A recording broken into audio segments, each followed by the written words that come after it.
Welcome back to another Real Talk reaction. This one right here is for Hannibal. Season 1, episode number 9. Don't forget to like and subscribe. Keep doing what you do. Thank you.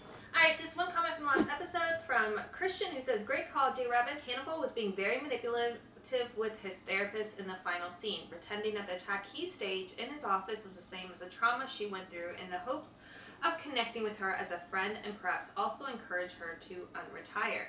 It has been an interesting 2 episodes analyzing Hannibal himself, since he normally feels like less of a human character and more of the archetype of absolute evil, and these episodes have delved into what kinds of people, patients, and colleagues that he wants to make friends with, Will and Gillian Anderson, and who he abhors, Franklin and Tobias.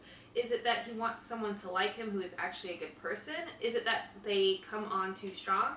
Hannibal seemingly had the ideal friend in Tobias, similar worldview, similar hobbies, similar cultured.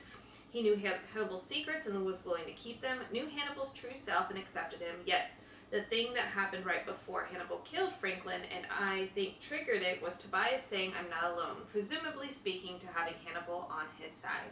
Great call, RJ. It was the perfect murder. When Hannibal snaps Franklin's neck, he has already planned for Tobias to take the blame for it and to kill him as well. In the moment, the fight between the psychopaths seemed like it could go either way, when actually Hannibal was in control the entire time. At the very start, he pushed the ladder over to where he needed it to be next to the elk statue. The rest of the fight is just to make the struggle look believable, smashing furniture and getting reasonably injured before finishing Tobias off.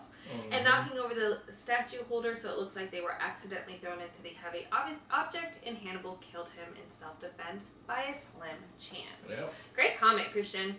Alright, let's get into the next episode right now.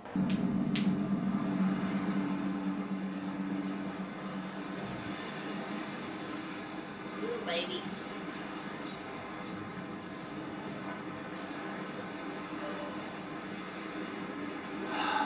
That's Virginia.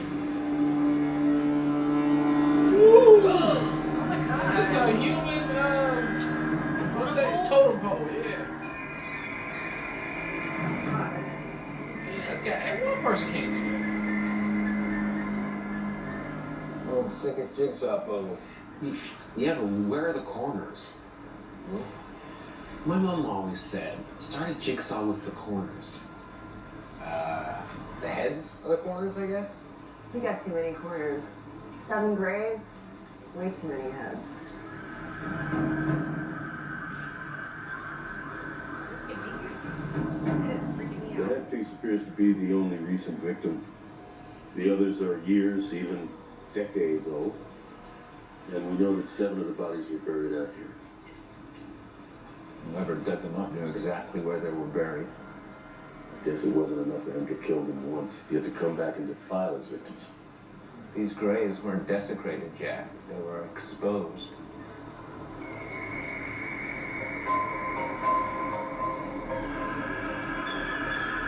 Okay, everybody, let's go. Let's clear the scene. That's the craziest shit Baby, I've I ever seen. can't fucking even.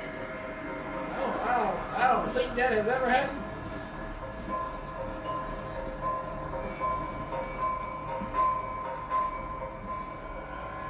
That is very sick. Disturbing, baby.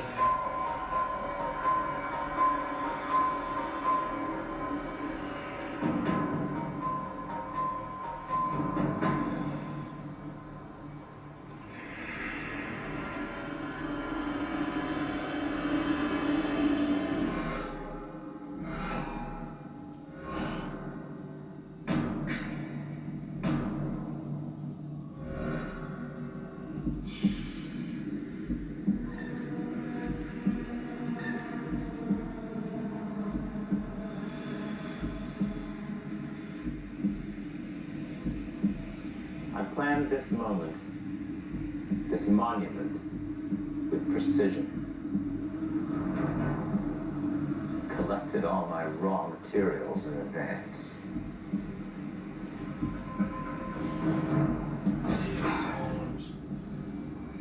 Position the bodies carefully, according each its rightful place. Peace.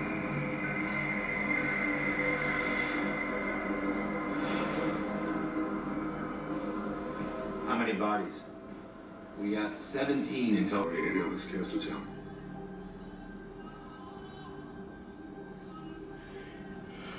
Oh man.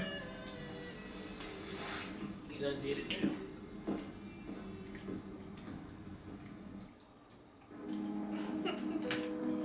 Oh man, I feel he done terrible, did it now. Nicholas. Never entered my head you might be a vegetarian. Perhaps you may be off. At least I ain't over here no. Research always delivers benefits. It contradicts a good story. Hell, publish it anyway. Poison ivy Are you still angry I called you insane? The libel laws are clear, Mr. Brennan. Insinuation is such a gray area. Insane isn't whether black or white, is it? We're all pathological in our own ways. No, you choose the version of the truth that suits you best and pursue it pathologically. Everyone It's decides beautiful their dish, own versions of the truth. It is. You know it's made out of half. I'm here because I want to tell Abigail's version of the truth. See that you do. I don't have anything to hide. Everyone has something to hide. But I won't tell anything you don't want me to. You must understand our concerns. We care about Abigail. Our only thought is to What's the protect her. little family, babe? She's already exposed.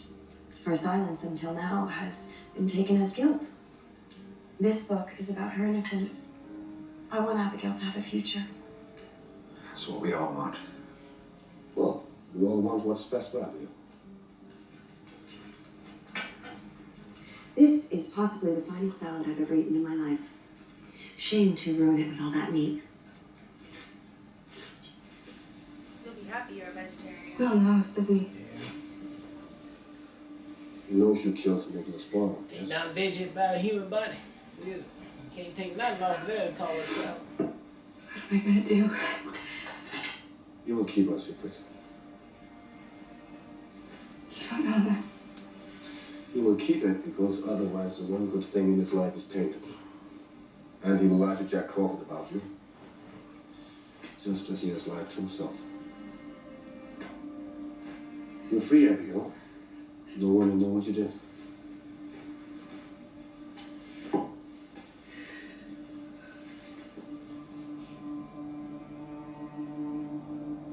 And no one will know the truth you are trying to avoid. That's right. Not that he The did. She one did. you cannot admit, What she did? She did kill the. even to yourself.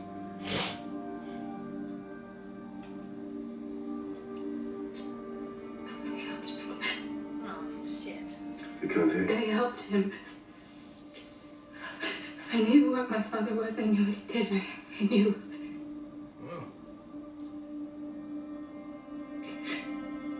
I was the one who met the girls, God damn it. talked to them, laughed and joked. That's why she nightmaring then. Found out where they lived, where they were going when they'd be alone. Girls look just like me. Alright, that was a creepy episode 9 of Hannibal. Man, you know, the beginning story, that is just that is freak out crazy right there. Of a serial killer who's patient, cocky as hell, and got a god complex for sure. I was surprised that it ended up being that he was just sitting there waiting for you to come through the door, Playboy. Come on, take me to jail because that's gonna be my church, right? I'm gonna be loved over there, right? Now, did he think he had a son? No, he wanted to. So the first person he killed, right? Yeah. He killed him because he was in love with his Right. wife, Got that part. and he thought they had a baby together, Mhm. and so he killed that son because he's like, Thinking that was the old boy's yeah, son. but he didn't know that it was his son. So what's about this whole legacy thing?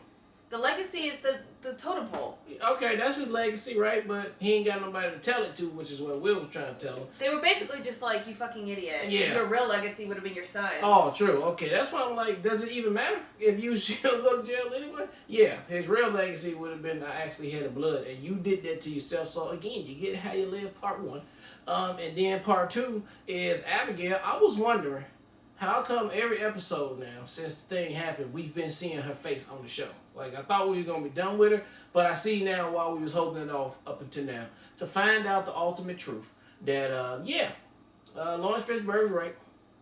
She was totally in on it the whole time. And, you know, you can't believe everything somebody tell you. You just can't. Even when they cry, you can't believe it. Because a pathological liar is a pathological liar. That's what the other psychiatrist lady was saying. Or no, Redhead was saying. Yeah, people are just naturally psychopathic. I mean, pathological. And this is true.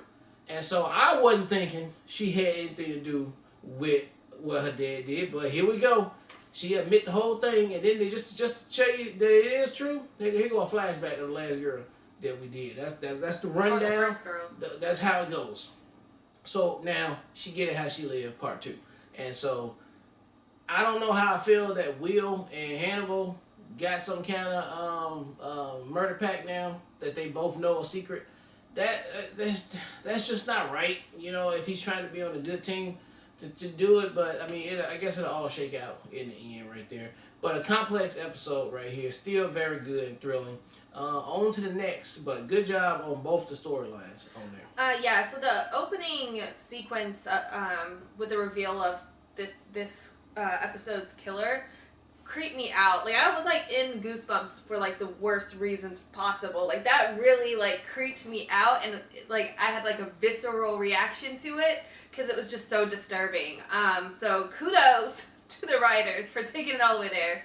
And I love the reveal with the whole legacy theme, and him just like being like, damn, I fucked up. But I love that. I loved it. It was really good. I wasn't expecting that, so that was just super well served, I guess. Poor kid. Didn't have to die. But yeah, really good. That part of the story was really good. And honestly, more than anything with the Abigail stuff, is just the creepy little family dynamic that Will finds himself in right now. And similarly to what I was talking about last episode, as far as Hannibal using the Tobias situation to manipulate Gillian Anderson's character, I feel like he almost felt like he was missing out because Will, killed somebody to protect them. She obviously, Will didn't know this though, but she killed somebody out of like self-defense, and now Hannibal has the self-defense storyline too, so it's like they're all connected in that way too. They have their same traumas as well. But the underlying thing being Abigail was involved in her father's killings and stuff like that, means there's 2 psychopaths and 1 regular person in the family dynamic now. So like, how is that going to play out? Although I do feel that Abigail was a victim in that. I mean, it's her father. Her father basically threatened, if I'm not killing these girls, I'm going to kill you. So all of that, I mean, she's traumatized. She's so fucked. It's such a problem.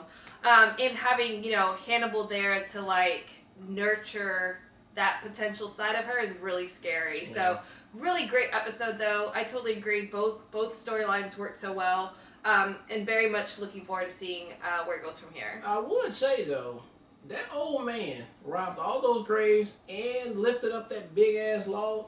We didn't address and then the other thing, just to criticize just a tiny bit, is what was the podium thing for? Like, they didn't really get into it, but like, was that some kind of symbolism that he believed in? No, it was just a showcase. Like, this is my legacy, and now you can come get me because I'm too poor to do retirement, so I need to go to jail. That's essentially what he said. He couldn't have just called the police and confessed. He's like, no, I gotta make it a spectacle. With a bang. Yeah. It's crazy. This is 40 years of my life. This is what I've been doing. I tell you, it's some motherfucker. I have to say too, then, really quick, because it just popped in my head, but because I was thinking how to do kind of both storylines, tie into each other. So essentially, he was showcasing, his legacy as far as the deaths, not recognizing that, again, the son situation, whereas it feels like kind of similar, Hannibal's trying to build his family dynamic, so he has a legacy beyond himself too. So again, just really good episode. Looking forward to seeing where it goes from here. Yeah.